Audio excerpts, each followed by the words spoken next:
मिट्टी के अंधेरे कुएं में गिरा था। अंधेरे कुएं की गीली मिट्टी में से ही उसने भैंसे बनाए और 500 भैंसों के पाड़ों को उसने वहीं पर ही हाथों से ही तोड़ तोड़ के एक को मारता रहा कि मेरा नियम नहीं टूटना चाहिए। मैंने अपने पिता को वचन दे रखा है कि मैं रोजाना 500 भैंसों को मारूंगा, तो क्या हुआ, वो भैंसे ना सही तो मिट्टी के भैंसे ही मार दूं, लेकिन मारूंगा अवश्य।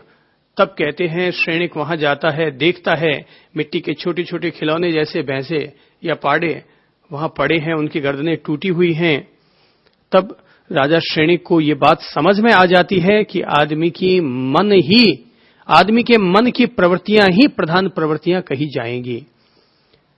तो चूंकि अपन सब लोग कोई ध्यान मार्ग पर चलने वाले हैं, कोई सामायिक करने वाले हैं, कोई प्रतिक्रमण करने वाले हैं, कोई पूजा पाठ करने वाले हैं, कुल मिलाकर के अपन सभी लोग अच्छा जीवन जीने वाले हैं।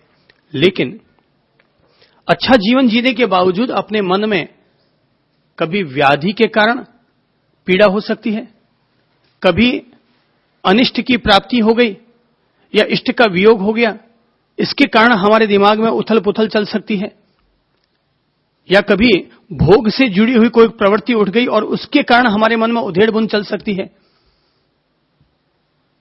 तो इस तरह से हमारे दिमाग में, हमारे मन में कभी हिंसा जनित, कभी असत्य से जुड़ा हुआ, कभी कोई चोरी से जुड़ा हुआ, कभी कोई संग्रह परिग्रह से जुड़ा हुआ, वस्तु जमीन जायदाद से जुड़ा हुआ कोई भी पहलू अपन लोगों के दिमाग में उठ सकता है, और उठने के बाद उसका तूफान, उसकी आंधी, उसका घेरा अपन सब लोगों को घेर सकता है।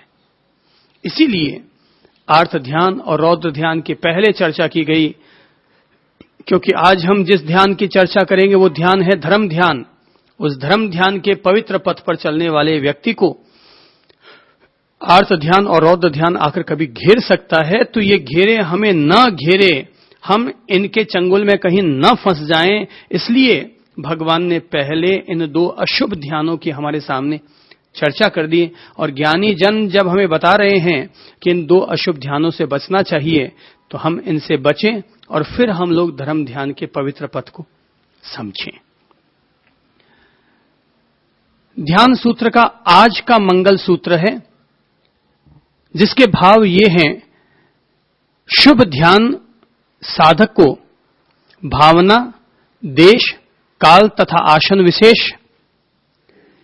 विशेष, आलंबन, क्रम, ध्येय, ध्याता, अनुप्रेक्षा, लेश्या, लिंग और फल को जानकर धर्म ध्यान में तत्पर होना चाहिए। कई तरह की चीजों को हमें बोध रखना चाहिए। अब एक एक चीज अपन स्पष्ट करेंगे। धर्म ध्यान का अभ्यास करने के पश्चात उसे शुक्ल ध्यान में संलग्न होना चाहिए। अब हम लोग थोड़ा सा विस्तार लेते हुए धर्म ध्यान के पहलू को समझेंगे कि एक साधक को भावना, देश यानी स्थान, काल यानी समय, तो किस समय ध्यान करना चाहिए, किस क्षेत्र में ध्यान करना चाहिए, किस आसन में बैठकर ध्यान करना चाहिए, ध्यान के दौरान उसको किस चीज का आलंबन लेना चाहिए, ध्यान का क्या क्रम होना चाहिए, उसका ध्येय क्या होना चाहिए, ध्याता कौन है, उसकी अनुप्रेक्षाएं किस तरह की रहनी चाहिए, लेश्या कैसी होनी चाहिए, लिंग और उस ध्यान का फल क्या हो सकता है, इन सब चीजों को जानकर उसे ध्यान करना चाहिए, धर्म ध्यान की तरफ प्रवृत्त होना चाहिए। एक एक चीज को हम लोग समझने की कोशिश करेंगे। पहला बिंदु है भावना। भगवान कहते हैं कि जिसने भावनाओं के माध्यम से ध्यान का पहले अभ्यास किया है वह ध्यान करने की योग्यता प्राप्त कर लेता है। भावनाएं 4 प्रकार की होती हैं: ज्ञान भावना, दर्शन भावना, चरित्र भावना और वैराग्य भावना। ध्यान करने वाले साधक को प्रत्येक चीज का, ध्यान से जुड़े हुए प्रत्येक चीज का ज्ञान होना चाहिए। जो भी पहलू होते हैं उससे जुड़ा हुआ, वो हर पहलू का हमें ज्ञान, समझ, जानकारी पूरी होनी चाहिए, ताकि कब कहां किस क्रम को जोड़ना है उसका उसे बोध रहे। जैसे एक ज्योतिष विद्या को जानने वाले व्यक्ति को ग्रह, गोचर, नक्षत्र, जन्म कुंडली, चंद्रमा, राशि, सभी चीजों का पूरा पूरा ज्ञान होना चाहिए, वैसे ही एक ध्यान करने वाले साधक को भी इन सब चीजों का भली भांति ज्ञान होना चाहिए। तो जब इन सब चीजों का हम लोग चिंतन कर रहे हैं, मनन कर रहे हैं, इसके प्रकाश में अपनी आत्मा को, अपने आप को ले जा रहे हैं, तो भगवान कहते हैं कि शुभ ध्यान करने वाले साधक को सबसे पहले भावनाओं का ज्ञान होना चाहिए। सामान्य तौर पर भावनाएं कहलाती हैं मैत्री, प्रमोद, करुणा और माध्यस्थ। मैत्री अर्थात प्राणी मात्र के प्रति मेरा मित्र भाव है, यह भावना उसके भीतर हो। प्रमोद अर्थात विपरीत परिस्थिति आ जाने पर भी मैं अपने चित्त को प्रसन्न रखूंगा। क्या चीज? विपरीत परिस्थिति आ जाने पर भी मैं अपने आप को प्रसन्न रखूंगा, मैं अपनी प्रसन्नता को गिरवी नहीं रहने दूंगा किसी भी स्थिति में। कोई क्रोध करे, कोई मुझे भला बुरा कहे, पर मैं अपने आप में प्रसन्न रहूंगा। कोई भले ही मुझे जहर पिला दे, लेकिन मैं अपनी तरफ से औरों को शरबत ही पिलाऊंगा। तो मैत्री, प्राणी मात्र के प्रति मित्र भाव, हर साधक को विश्वमित्र होना चाहिए। क्या होना चाहिए? विश्वमित्र, प्राणी मात्र के प्रति मित्रता का भाव। एक साधक की पहली कसौटी यही है कि मेरा किसी से कोई वैर विरोध नहीं है, मैं सबका मित्र हूं। मैं अपनी जिंदगी में कभी किसी की निंदा नहीं करूंगा, आलोचना नहीं करूंगा, क्योंकि निंदा और आलोचना करना भी आर्त ध्यान में भी आएगा, वैर विरोध भी बढ़ेगा, भावनाएं हमारी अशुद्ध हो जाएंगी। जानबूझ करके जा करके जब अपन किसी को छेड़ेंगे तो क्या होगा? अगला भी चढ़ेगा। तो चढ़ेगा तो अपनी तरफ से पहला एक साधक क्या होना चाहिए? विश्वमित्र। एक साधक क्या होना चाहिए? विश्वमित्र। साधक के कुछ विशेषण होने चाहिए, और उसमें पहला विशेषण है कि वो विश्वमित्र है। अपन सारे लोग विश्वमित्र हैं। लोग लिखते हैं, अनेक संत लोग लिखते हैं कि राष्ट्र संत। संत कोई राष्ट्र संत थोड़ी होता है, संत तो विश्व संत होता है।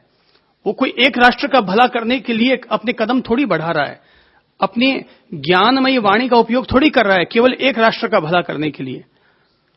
राष्ट्र तो व्यक्ति विशेष का हो सकता है, जिस मिट्टी पर तुमने जन्म लिया वो राष्ट्र हो सकता है, लेकिन जब कोई व्यक्ति संत बनता है तो संत बनते समय वो जैसे गृहस्थी का त्याग करता है, माता पिता का त्याग करता है, कुल और परिवार का त्याग करता है, वैसे ही एक संत देश, उसकी मर्यादा, उसकी व्यवस्थाओं का भी वो त्याग कर देता है। देश का नागरिक ये तो नए युग की देन है।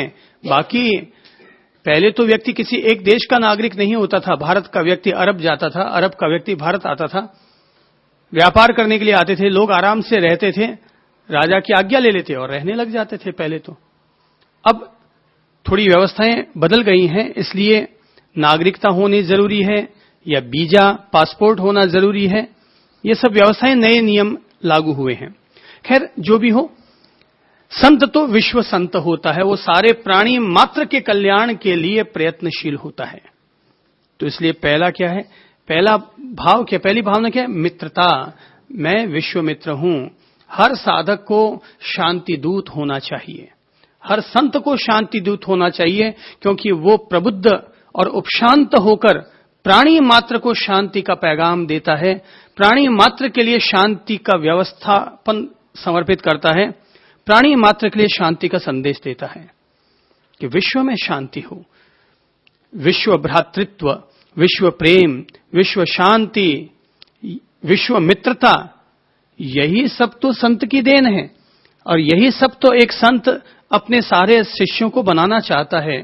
एक संत जो अपने पंथ का अनुयायी बनाना चाहता है तो ठीक है, वो डबरे वाला था खुद भी, और डबरों में ही लाला कर लोगों को बिठा रहा है, खुद भी कुएं का मेंढक और दूसरों को भी कुएं का मेंढक बना रहा है। संत तो सागर की तरह होता है, जो खुद भी विराट होता है और अपनी ओर से दुनिया को भी विराटता का पैगाम देता है।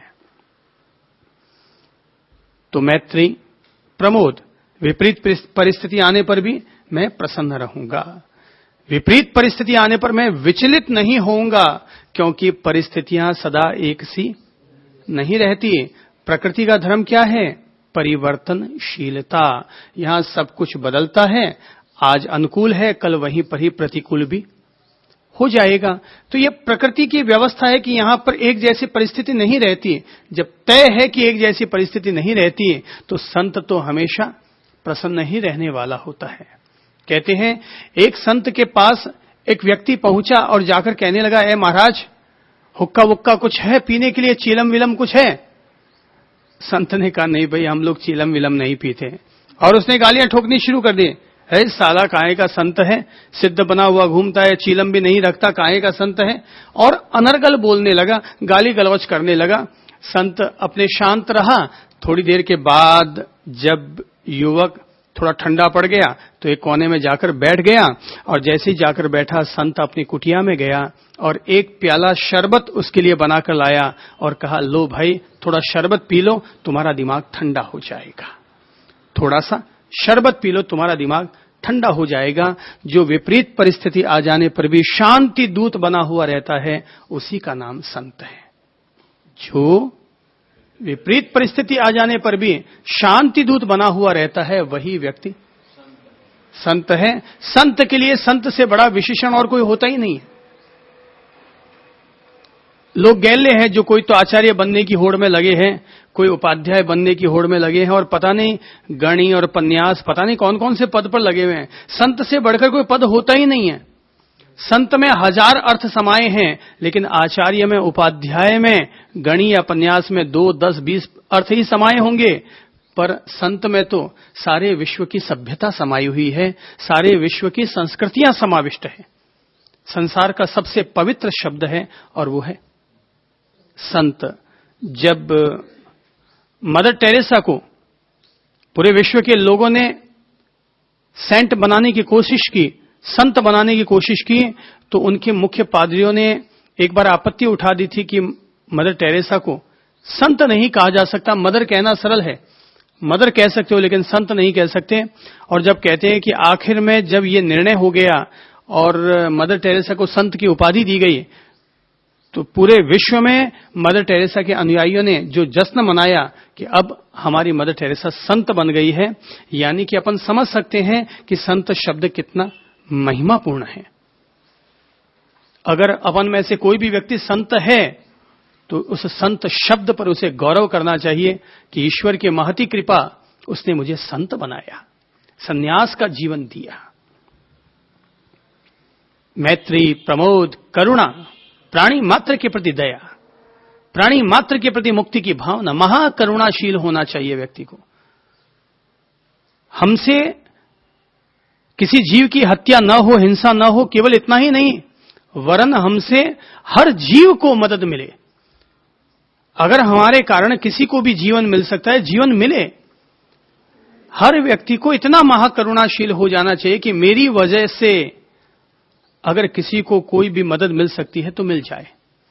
अभी कुछ दिन पहले की बात है, पथमेड़ा गौशाला के अध्यक्ष अपने खास प्रिय व्यक्ति हैं अशोक जी कोठारी।